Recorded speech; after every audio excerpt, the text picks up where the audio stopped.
السلام علیکم ورحمۃ اللہ وبرکاتہ۔ میں امید کرتا ہوں آپ سب ٹھیک ٹھاک ہوں گے، خوش ہوں گے۔ آج میں آپ کے لیے ایک اور بہترین ویڈیو کے ساتھ حاضر ہوا ہوں۔ لفظ مولا کہنا کیسا ہے؟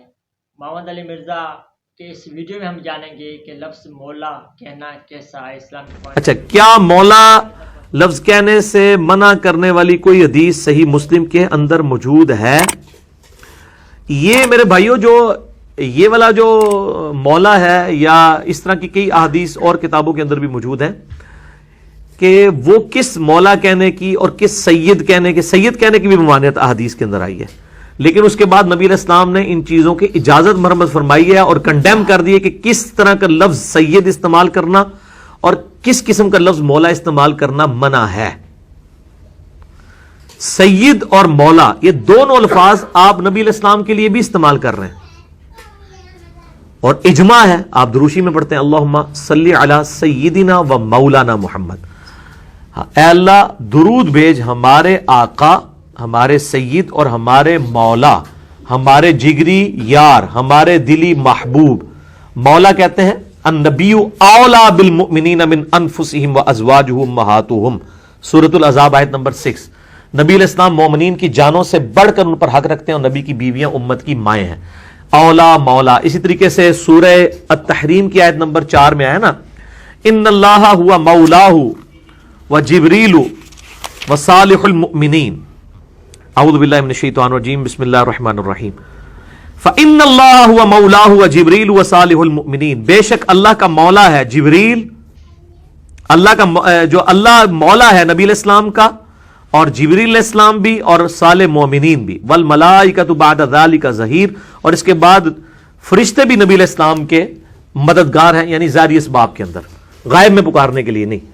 تو قرآن نے کہا ہے کہ اللہ بھی مولا ہے، جبریل بھی مولا ہے، اور صالح مومنین بھی نبی علیہ السلام کے مولا ہیں، یعنی پشت پناہ ہیں، ان سے محبت کرنے والے ہیں۔ اور یہ نبی علیہ السلام کی بیویوں کو کہا گیا کہ اگر تم صحیح روش اختیار نہیں کرو گی تو یاد رکھو ہمارے نبی کو تمہاری کوئی ضرورت نہیں۔ اس کے بعد پھر آتا ہے کہ اللہ تعالیٰ تم بیویوں کو الگ کر کے نبی علیہ السلام کو اور بیویاں دے دے جو عبادت گزار ہوں گی، جو روزے رکھنے والی ہوں گی، جو تابع فرمان ہوں گی، وہ بڑی ان کی خصوصیات آئی ہے۔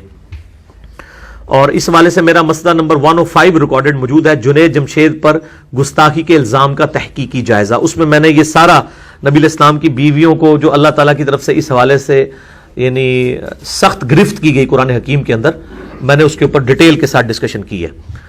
تو قرآن پاک میں کہا گیا مولا ہے، اور اس کی ایکسپلینیشن نبی علیہ السلام نے خود کر دی ہے۔ جامعہ ترمذی میں حدیث ہے، سنن نسائی الکبریٰ کے اندر حدیث موجود ہے، مسند احمد کے اندر حدیث موجود ہے، اور اس کے علاوہ کئی کتابوں میں یہ صحیح سند کے ساتھ حدیث ہے کہ نبی علیہ السلام نے غدیر خم پہ مولا علی علیہ السلام کا ہاتھ پکڑ کے صحابہ کے سامنے بلند کر کے کہا تھا من کنت مولاہ فہذا علی مولاہ، جس کا مولا میں اس کا مولا علی، یعنی جو مجھ سے جگری محبت رکھتا ہے وہ نبی حضرت علی سے بھی جگری محبت رکھے۔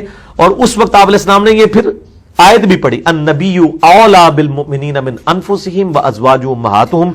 غدیر خم کی حدیث پہ میرا ڈیٹیل لیکچر ہے، آپ یوٹیوب پہ لکھیں غدیر خم کی حدیث، لاکھوں لوگ دیکھ چکے ہیں، 8 طرق میں نے اہل سنت کی کتابوں سے بیان کیے ہیں۔ تو اگر نبی علیہ السلام نے یہ ممانعت کی ہوتی تو آپ اپنی وفات سے 2.5 مہینے پہلے من کنت مولاہ فہذا علی مولاہ کیوں کہہ رہے ہوتے، اور پوری امت اللہم صلی علی سیدنا و مولانا محمد کیوں کہہ رہی ہوتی۔ اور پھر آپ دیکھیں صحیح بخاری میں ہے کہ سیدنا عمر کہتے ہیں کہ ابو بکر ہمارے سید ہیں جنہوں نے ہمارے سید بلال کو آزاد کروایا، سیدنا بلال کہا۔ ایک عرب کے سردار نے ایک حبشی کو، غلام کو کہا سیدنا بلال۔ اسلام کی برکت ہے نا۔ تو یہ مولا اور سید کے لفظ ان معنوں میں بالکل درست ہے۔ باقی مشکل کشا کے معنوں میں وہ قرآن میں آ گیا انت مولانا فانصرنا علی القوم الکافرین۔ مشکل کشا والے معنوں میں صرف اللہ ہی ہے، وہ دعا صرف اللہ ہی سے میرا لیکچر ہے۔ اور آپ ایک یوٹیوب پہ میرا کلپ ہے علی کا صحیح شیعہ کون ہے، who is true Shia of Ali, English میں لکھیں یا اردو میں، میرا کلپ کھل جائے گا جس میں نے مولا کے دونوں معنوں کے اوپر ڈیٹیل سے بحث کی ہے۔ یہ کوئی ایسا سوال نہیں ہے جو میں نے ان چیزوں کو ایڈریس نہ کی ہو۔ جن چیزوں کی ممانعت آئی ہے وہ اور ہے، جن چیزوں کی ممانعت نہیں آئی وہ اور ہے۔ ان چیزوں کو آپس میں مکس نہیں کرنا چاہیے۔